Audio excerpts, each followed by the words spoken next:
How do you turn something offline into an online digital business? So I just posted something on my Facebook page and said, hey, hit me with your best shot. Give me any business or marketing question, and I will come up with a video on the spot. So the first person posted Sean, and he said, just one word, pickleball. How do you turn that into an online business? So here's where my mind goes, and I'm just doing this in real time with you. The first thing is the no-brainers, right? You start thinking physical products. You start thinking first, equipment. Can you potentially manufacture the pickleball paddles or balls or equipment? Or then you start thinking maybe clothing, whether it's actually active gear specifically designed for pickleballers, I guess that's what you call them, or maybe print-on-demand t-shirts that are more pickleball fun with slogans. And I know there's a term like in the kitchen. However, there's a lot more moving parts in an e-commerce company. So then my mind starts to shift to, okay, what's maybe a little less obvious? And I start thinking digital, information, content.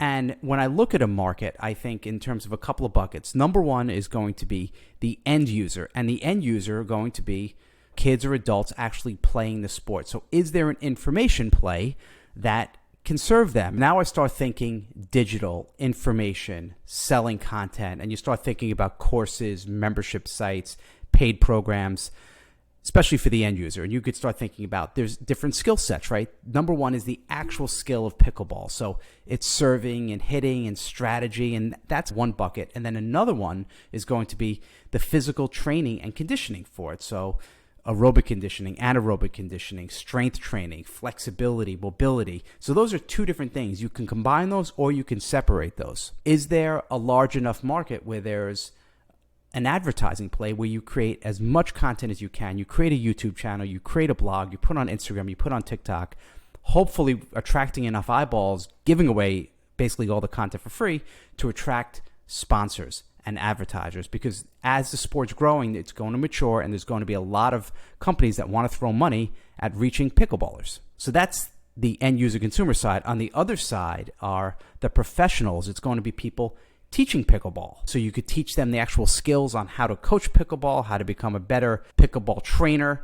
You could have then start thinking about certifications, a certified pickleball pro, a certified pickleball training specialist. Then as the market grows and matures, you start looking at specific skill sets and certifications. Maybe there's a pickleball speed certification or pickleball mobility or pickleball power certification. It really is unlimited what you can do. And then you start looking at associations for pickleball professionals. And then you could have, coming back to end user, you could have pickleball associations for the end user. But here's what I wouldn't do. I wouldn't put together a 12-week how to become a better pickleball player for $1,000. The market for bigger ticket, really large, bulky courses is softening. People are busy, and they're not necessarily at the point where they want to spend hours and thousands of dollars on courses and webinars. So I'd make it short, I'd chunk it down, and be very specific on the skill you're teaching or the outcome you're delivering. So there you go. That's how I would start to look at a sport like pickleball and think about how to create information products on that. I hope this helped you.